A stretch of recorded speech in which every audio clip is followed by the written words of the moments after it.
ఈరోజు పంచాంగం మరియు రాశి ఫలాలు చూద్దాం. శ్రీ పరాభవ నామ సంవత్సరం, ఉత్తరాయణం, గ్రీష్మ ఋతువు, జ్యేష్ఠమాసం, శుక్లపక్షం, తేదీ 27 జూన్ 2026 శనివారం. సూర్యోదయం తెల్లవారు జామున 5:48 సూర్యాస్తమయం సాయంత్రం 6:50 తిథి త్రయోదశి రాత్రి 12:43 వరకు, తరువాత చతుర్దశి. నక్షత్రం అనురాధ రాత్రి 10:04 వరకు, తరువాత జ్యేష్ఠ యోగం సాధ్య మధ్యాహ్నం 12:24 వరకు. కరణం కౌలవ ఉదయం 11:32 వరకు, తరువాత తైతుల. ఇలాంటి మరెన్నో వీడియోస్ కోసం మన ఛానల్ను సబ్స్క్రైబ్ చేసుకోండి. శుభ సమయాలు బ్రహ్మ ముహూర్తం తెల్లవారు జామున 4:12 నుండి 5 గంటల వరకు. అమృత ఘడియలు ఉదయం 10:29 నుండి మధ్యాహ్నం 12:17 వరకు. అభిజిత్ ముహూర్తం ఉదయం 11:53 నుండి మధ్యాహ్నం 12:45 వరకు. అశుభ సమయాలు వర్జ్యం తెల్లవారు జామున 4:28 నుండి ఉదయం 6:16 వరకు.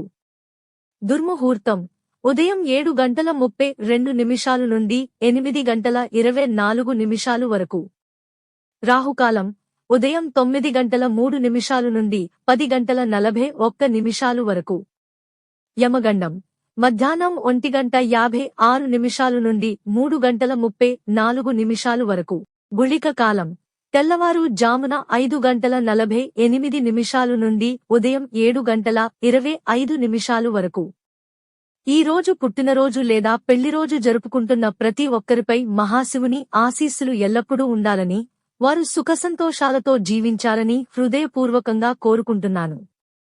ఈరోజు రాశి ఫలాలు ఎలా ఉన్నాయో తెలుసుకుందాం.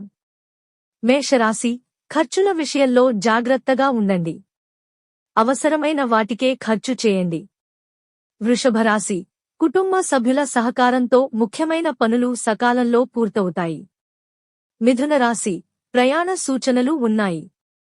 కొత్త పరిచయాలు మీకు ఉపయోగపడతాయి. కర్కాటక రాశి మీ కృషికి గుర్తింపు లభిస్తుంది.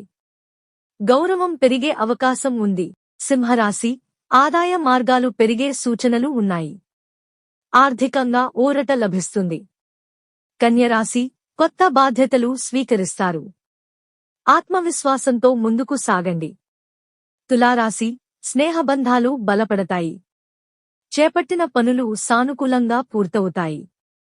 వృశ్చిక రాశి కష్టానికి తగిన ఫలితం లభిస్తుంది. వృత్తిలో ఎదుగుదల కనిపిస్తుంది. ధనస్సు రాశి విద్యార్థులకు అనుకూల సమయం. చదువులో మంచి ఫలితాలు పొందుతారు. మకర రాశి ఆరోగ్యంపై శ్రద్ధ పెట్టండి. విశ్రాంతికి కూడా సమయం కేటాయించండి. కుంభరాశి సృజనాత్మక ఆలోచనలు ఫలిస్తాయి. కొత్త ప్రయత్నాలు విజయవంతమవుతాయి. మీనరాశి శుభకార్యాల చర్చలు జరుగుతాయి. కుటుంబంలో ఆనందం నెలకొంటుంది. ఇవి ఈ రోజు పంచాంగం మరియు రాశి ఫలాలు. ఈ వీడియో మీకు నచ్చితే లైక్ చేయండి. వీడియోను షేర్ చేయండి. ఇంకా మన ఛానల్ని సబ్స్క్రైబ్ చేయనట్లయితే వెంటనే సబ్స్క్రైబ్ చేసుకోండి.